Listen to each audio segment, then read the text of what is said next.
program every single Sunday for 12 Sundays after this Sunday. So today is the first episode of The Good Neighbor, and the topic today is understanding the good neighbor and challenges faced by the elderly and vulnerable in our society. Welcome to The Good Neighbor, a world where compassion meets action. This is a radio program embarking on a journey, understanding and empathy as we introduce you to a non-governmental organization dedicated to supporting the elderly and vulnerable in our society. This is the story of Vessel of the Innocent Charity Empowerment Foundation, known as the Voice Foundation. Wherever you're listening to us from, kindly visit our official website, the www.thevoicefound.org. I'll take that again, www.thevoicefound.org, to find out more about us. Please note that we're streaming live on Facebook at The Voice Found. The Voice Found. Okay, please join us on Facebook if it's convenient for you. Okay, so today's program will focus on understanding the complexities of social isolation, financial hardship, health issues, and the heartbreaking reality of elder abuse. But we're not content with simply understanding the challenges. We strive to be catalysts for change by fostering awareness, implementing innovative programs, and forging partnerships. The Voice Foundation, spreading smiles, transforming lives one step at a time. Okay, join us on this incredible journey of compassion and action. Together, let us build bridges of understanding and support for the elderly and vulnerable. Together, let us create a world where no one is left behind. Be ready to join us through phone and text messages during this conversation. The WhatsApp phone, to send the WhatsApp phone line to send your message to is 080-9893-0073. I'll take that again, 080-9893-0073. Please let us know your name and where you're texting from. All right, this number is for messages only. Please begin to send your messages as soon as possible to 080-9893-0073. If you're just joining us, this is the Good Neighbor radio program produced by the Voice Foundation, making a meaningful impact in the lives of the elderly and vulnerable, and inviting you to be part of the extraordinary mission. Together, we can build a brighter future. But joining us in the studio to expand on this conversation, I'm sure you've been wondering why I've been talking so long, but don't worry, we'll get to the point eventually. So joining us for this conversation to expand on the concept of the good neighbor and understanding the challenges faced by the elderly and vulnerable is the program manager of the Voice Foundation, Grace Ayer. Hi, good evening, everyone. Good evening to you. Please come close and speak it. Good evening. Yes, much better.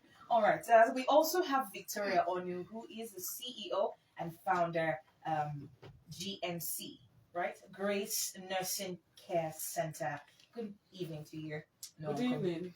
All right. We also have Vera Adams Agbo, who is the secretary of the Presbyterian Church, Abuja. Thank you all for joining us. Good evening, please. All right, you're welcome. You're welcome. So, Grace, what exactly is the Good Neighbor all about? Okay, the Good Neighbor is a foundation that was established in 2022 from a place of desire to help the most vulnerable, the voiceless, and the wrongfully accused. After the pandemic, we can all agree that the hardship in the country, from these beggars on the streets to the overflow of orphanages, has really increased. So since the inception, we have been able to work basically from donations and contributions of the founders and the helpers. So now we're trying to increase our reach, and we're trying to also get we're also trying to get other investors to come in, because we've been able to go on outreaches so far. We've been to an orphanage in Akpo resettlement. We've also visited and assisted some cancer patients.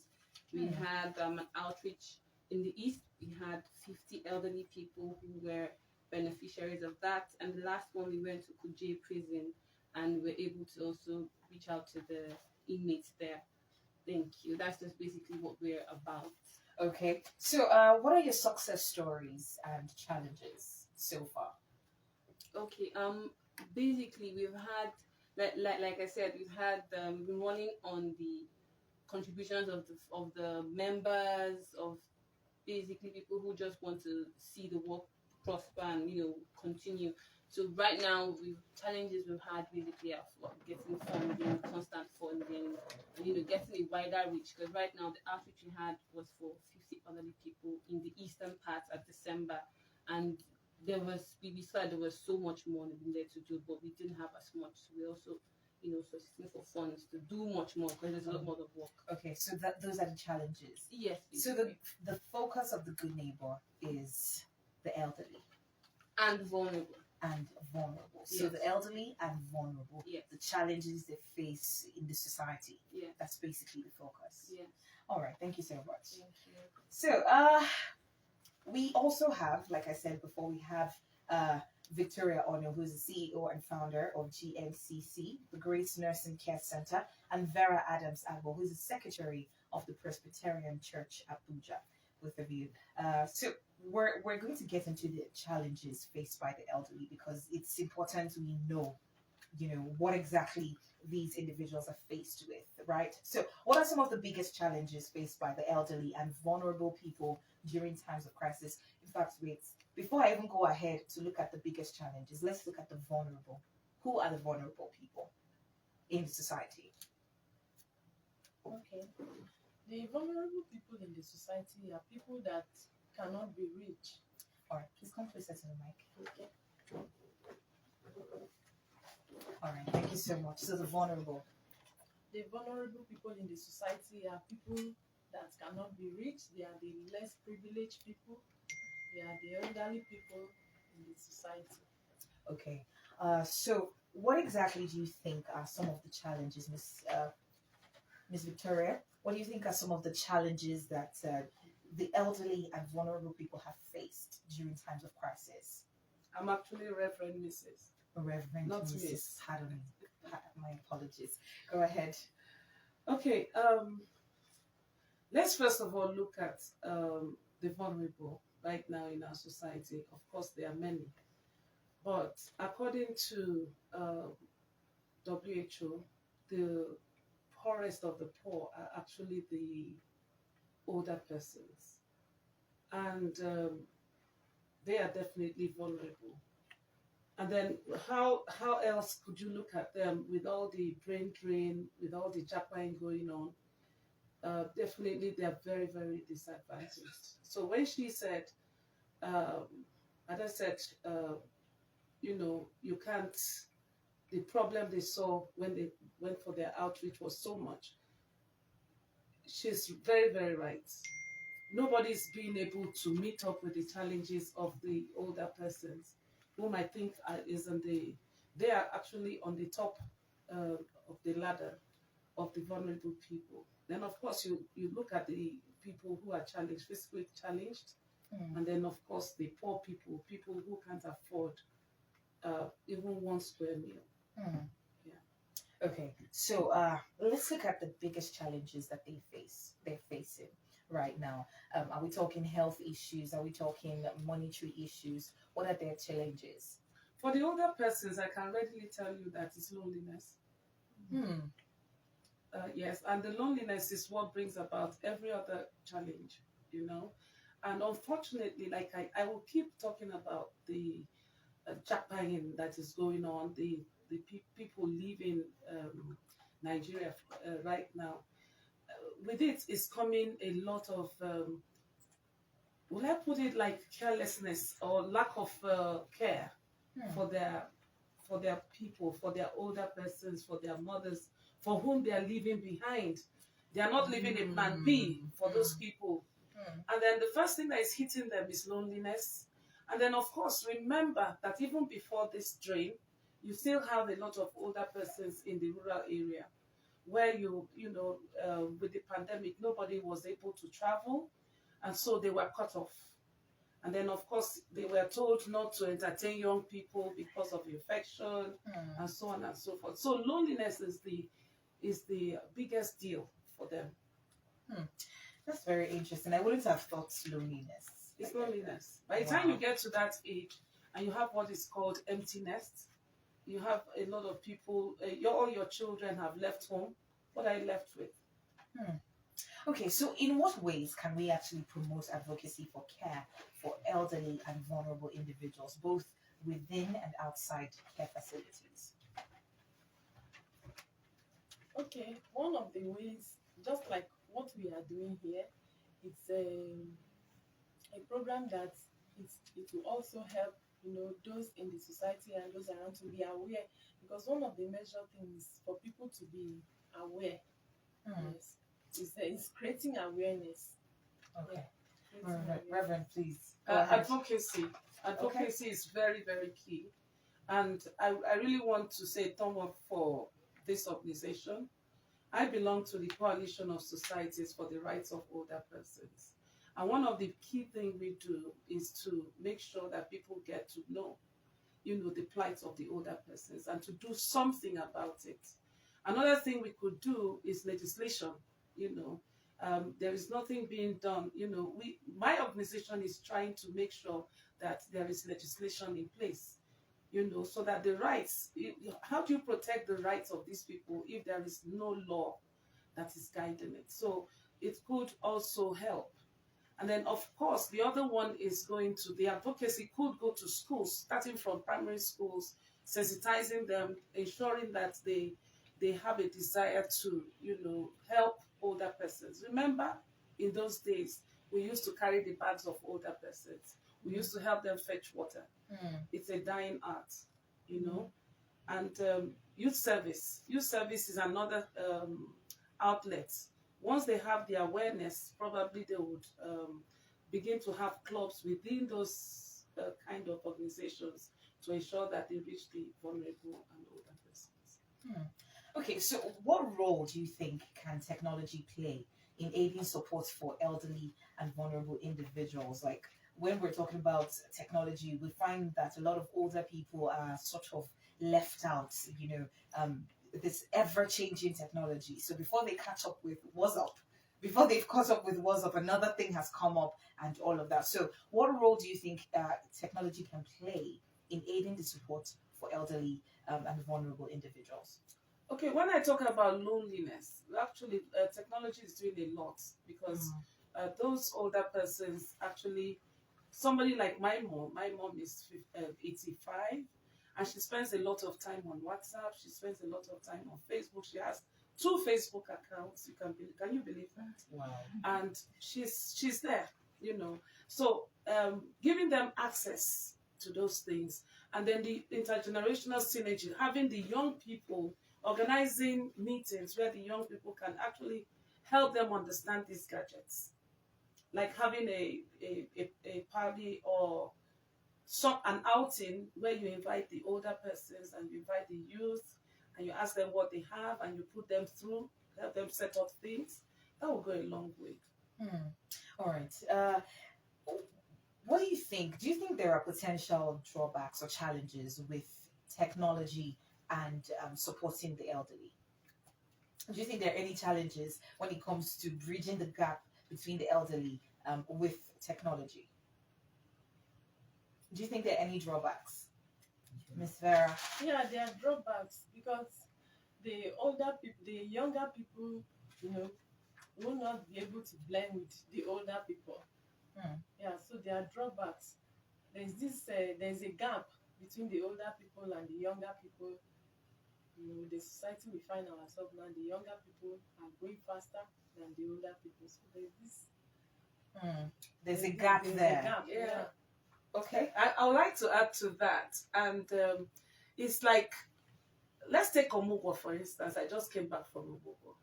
Congratulations, by the way. Thank you. And I remember once I was on Omugwo with a neighbor who was on Omugwo, and she was very bitter because her daughter was always looking at the Google. At Google, she says you're supposed to do it this way, and the daughter says, no, Google said. Google is saying this, and that created a lot of gap and created a lot of emotional turmoil for that lady. Yes, for the lady, because because in those days you don't argue with your parents. So technology today has actually put a lot of gap between the older persons and the younger persons. And then another way of looking at this technology thing is that young people, you can imagine, even husband and wife, being, you can see that most of them want to stay in their rooms. And of course, you remember I was talking about loneliness. So the communication is not there. So most of the time, face-to-face communication. yes, face-to-face interaction, you can't beat it. It's not there. And then using my mom again as an example, she keeps saying, come downstairs, you know, come and eat on the dining. People don't eat on the dining anymore. They eat on their bed with their phones. They do everything in their rooms. So that can give you an idea of what technology is doing. It's separating people. But do you think that the positive aspect of technology in this conversation that we're having right now can actually is more rather than the challenges? When you talk about technology, it's not just about the phone. It's also the television. It's also the television, right? It's also about cars. So there is so much that technology has done, but at the same time, it has denied us the opportunity to walk on the streets with an older person and talk with the older person. We would rather be in the car. And even when we're in the car, we are blasting the music. So there's a lot of communication. Yes, technology. I personally won't say that technology has paid off for the older person. No. Okay. Remember that we're live on social media on Facebook. It's at The Voice Found. You can join the Facebook Live. It's at The Voice Found. And you can send WhatsApp messages if you're an elderly person and you want to join the conversation, or you're a young person and you're seeing things from a different perspective, then you might go ahead and send a WhatsApp message to 080-9293-0073. Once again, 080-9893-0073. You can also call the studio line 090-30,899 to join the conversation. We're talking about the elderly and vulnerable people, the challenges they face in our everyday society. Because let's face it, a lot of people, once you grow up, you forget that you don't even know that there are challenges your parents or your grandparents might be facing that you're not privy to because you're not even that age. So you can't even know about it in the first place. So 090-30,899 and 080-998-777. Those are the numbers to call to be a part of the conversation. You can send a WhatsApp message once again to 080-9893-0073. Well, we're still continuing the conversation, talking about the elderly, right? We know that one thing that always sort of bridges the gap between communication is community. There's that when you have, the old, the young, the youth, everyone coming together and just conversing, having different activities together as a tight-knit community. We know in smaller pockets, because if you talk about community and people are thinking Abuja, it's too big, it's too large a city. So when we're talking maybe in the Kuje area council, maybe in one tiny, different aspects, different communities, right? So how can communities work together to ensure that the elderly and vulnerable have access to the support and the care that they need to avoid isolation, loneliness? Yeah, it's something has been. I want to commend the Good Neighbors because having been on what we call aging, looking at the plights of older persons, you don't see too many young people who desire to focus on older persons. You don't even have too many NGOs nationwide. You have just about 185 registered who are interested in older persons. So I think it's commendable first. Now, with organizations like this and others out there, they could actually organize those communities into, first of all, understanding that there is a problem. Because I'm sure that for a lot of people, before listening, they didn't see it as a problem. They didn't see older persons as having any problem, and they didn't even know that the older persons are, how will I put it, are hungry or have needs, both health-wise and the others. So organizations like this can organize them through the chiefs, reach them, and do something about it. All right. Okay, to add to what she has just said, I grew up meeting my great grandmother, and each time we visit her, some of my siblings will not want to share food with her. I will go and share food with her, and she will always welcome me because I like to share food with her. And we also discover that people don't communicate with older people. They tend to just leave them alone. But when you start a conversation, you can even learn from them, and it makes them to be lively and to live longer. We need to listen to them. We need to be close to them. We need to care for them. It will make them to live longer. All right. Let me add to what she just said. We could also adopt an older person, like in your community. Wow. Yes, in your community, in your estate, you could look out for an older person and adopt, and tell yourself once a week, once in 2 weeks, I'm going to spend 1 hour with her. I'm going to buy a fruit or two for her. I'm going to make out some time in a month to do something for that person you've adopted. Even if it's just Ludo, To even go if and it's just play, cards, yes. even if it's just something fun, just two of you, Yes. have a one-on-one with that person. Spend that time with an older person. All right. Still, the phone lines are open: 090 30,000 899 and 080 998 777. Those are the numbers to call to join the conversation, right? 090 30,000 899. I think from what both of you have said, it seems that there's this unwillingness on the part of the young people to draw closer to the old. It seems like we're just leaving them. Let them be on their own. They're fine. I don't want any old mentality around me. I don't want any old person around me. So how do you think that we can encourage the younger generations to come closer, to connect with older people? All right. Well, I'll take that. I'll take your answer after this call. A little bit more. Good evening. Pardon me. Good evening. Yeah, good evening. Hi. What's your name? My name is Joshua. I'm coming from Neighbour. Joshua, you're welcome. Go ahead. Yes, it's an interesting conversation. I just tweet me actually driving out, just stop and just make my contribution. Then there is an evolution that is happening, and that is the tech evolution. Society is changing and evolving as a result of technology. And technology also has, because I remember you asked the question, I just stepped back. I did draw back between the old and the young. And technology seems to have created a lot of setbacks from what used to be, good culture, taking care of the elderly, taking care of people, that, courtesy that we give to our elders, they say the words of the elders are words of wisdom.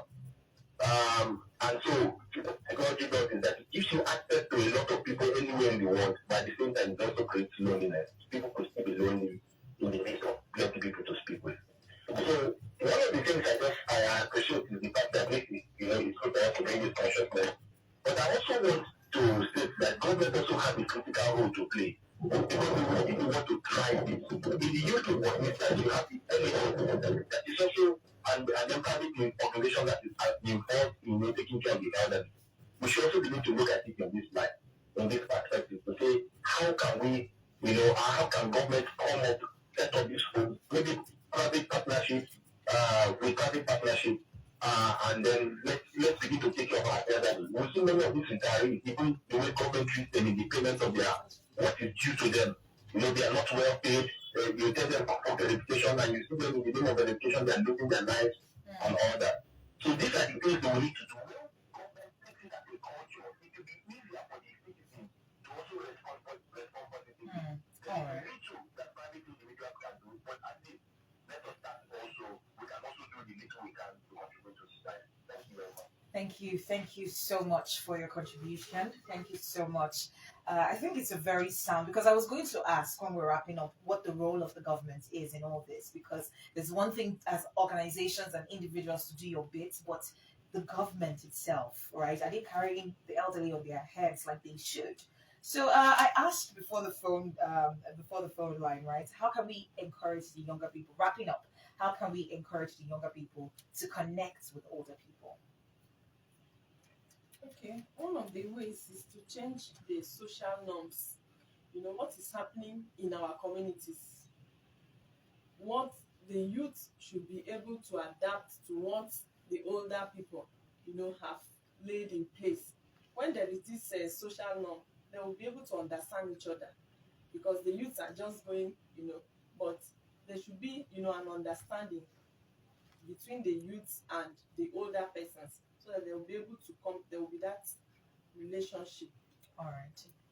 Wrapping up. Yeah, I would just like to wrap up on this. The president set up a National Senior Citizen Center, and in the past 1 year, they've done a lot for older persons, and they brought a lot to the limelight. They brought the plight of the older persons to the limelight. So government, for once, is doing something about it.